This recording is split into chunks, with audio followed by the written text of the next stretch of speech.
ಇದ್ರೆ ಒಂದು ಸಣ್ಣ ವೀಡಿಯೋ ಮಾಡಾಕ್ತಾಯಿದ್ದೀನಿ. ಎಲ್ಲರೂ ನೋಡ್ಬಿಟ್ಟು ನನಗೊಂದು ಲೈಕ್ ಕೊಡಿ. ಏನಂದರೆ ನಾನು ನಂದಿನಿ ಹಾಲಿಂದ ತೆಗ್ದಿರೋಂಥ ಬೆಣ್ಣೆಲೆ ನಾನು ತುಪ್ಪ ಕಾಯಿಸಿ ನಿಮ್ಗೆ ವೀಡಿಯೋ ಮಾಡಾಕಿದ್ದೀನಿ.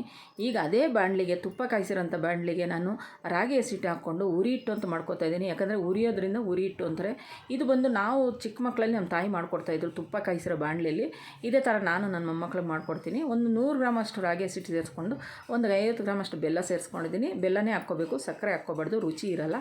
ನೋಡಿ ಈ ರೀತಿ ಚೆನ್ನಾಗಿ ಹುರ್ಕೋಬೇಕು. ಬೆಲ್ಲನೂ ರಾಗಿ ಹಸಿಟ್ಟು ಹಾಕ್ಬಿಟ್ಟು ಚೆನ್ನಾಗಿ ಹುರ್ಕೊಂಡು ಈಗ ನಾನು ಒಂದು 2 ಏಲಕ್ಕಿನೂ 1 ಸ್ಪೂನ್ ಅಷ್ಟು ಸಕ್ಕರೆ ಹಾಕ್ಕೊಂಡು ಕುಟಾಣಿಯಲ್ಲಿ ಕುಟ್ಕೊಂಡು ಈಗ ಅದನ್ನು ಅದಕ್ಕೆ ಉದುರಿಸ್ಕೊತಾ ಇದ್ದೀನಿ. ಯಾಕಂದರೆ ಗಮಲ ಚೆನ್ನಾಗಿರುತ್ತೆ. ಏಲಕ್ಕಿ ಹಾಕಿದ್ರೆ ತುಂಬ ಟೇಸ್ಟಿಯಾಗಿರುತ್ತೆ ತಿನ್ನೋದಕ್ಕೆ. ಈ ರೀತಿ ನೀವು ಹುರಿದು ಮಕ್ಕಳಿಗೆ ಮಾಡಿಕೊಡಿ. ದೊಡ್ಡವರು ತಿನ್ಬೋದು, ಚಿಕ್ಕವರು ತಿನ್ಬೋದು, ಯಾವುದೇ ಆಗಲಿ ನಾವು ವೇಸ್ಟ್ ಮಾಡಬಾರ್ದು. ಇವಾಗ ನಾನು ತುಪ್ಪ ಕಾಯಿಸಿರೋ ಬಾಣಲೆಯಲ್ಲಿ ಇದು ಮಾಡಿಕೊಟ್ಟಿರೋದ್ರಿಂದ ಮಕ್ಕಳು ತಿಂತಾಯಿದ್ದಾರೆ. ನಮಗೂ ಸೊಂಟ ನೋವೆಲ್ಲ ತುಂಬ ಒಳ್ಳೆಯದು. ರಾಗಿ ಹಸಿಟ್ಟು ತುಂಬ ಹೆಲ್ತಿಗೆ ಒಳ್ಳೆಯದು ಅಲ್ಲರ. ಈ ರೀತಿ ಮಾಡಿಕೊಡಿ. ನಾನು ನೋಡಿ ದೊಡ್ಡವ್ರಿಗೆ ದೊಡ್ಡ ಪ್ಲೇಟಲ್ಲಿ ಹಾಕಿದ್ದೀನಿ, ಚಿಕ್ಕವಳು ಚಿಕ್ಕ ಪ್ಲೇಟಲ್ಲಿ ಹಾಕ್ಕೊಡ್ತಾಯಿದ್ದೀನಿ. ನಾನು ತುಪ್ಪ ಕಾಯಿಸೋವಾಗಲೇ ನನ್ನ ಮೊಮ್ಮಕ್ಕಳು ಕೇಳಿದ್ರು, ಅಮ್ಮಮ್ಮ ನಮ್ಗೆ ಉರಿ ಹಿಟ್ಟು ಮಾಡಿಕೊಡ್ರಿ ಅಂತ. ನಮ್ಮ ಮನೇಲಿ ಇಷ್ಟಪಟ್ಟು ತಿಂತಾರೆ. ಯಾಕಂದರೆ ಯಾವುದೇ ಆಗಲಿ ನಾವು ಮಾಡಿಕೊಟ್ರೆ ಮಕ್ಕಳು ತಿಂತಾರೆ ತುಂಬ ಇಷ್ಟಪಟ್ಟು. ನಮ್ಮ ಮಕ್ಕಳು ತಿಂತಾಯಿದ್ರೆ ನೋಡಿ, ನೀವು ನೋಡಿ. ತುಪ್ಪ ಕಾಯಿಸಿದ್ರಿಂದ ಮಾಡಿರೋ ರಾಗಿ ಹಸಿಟ್ಟು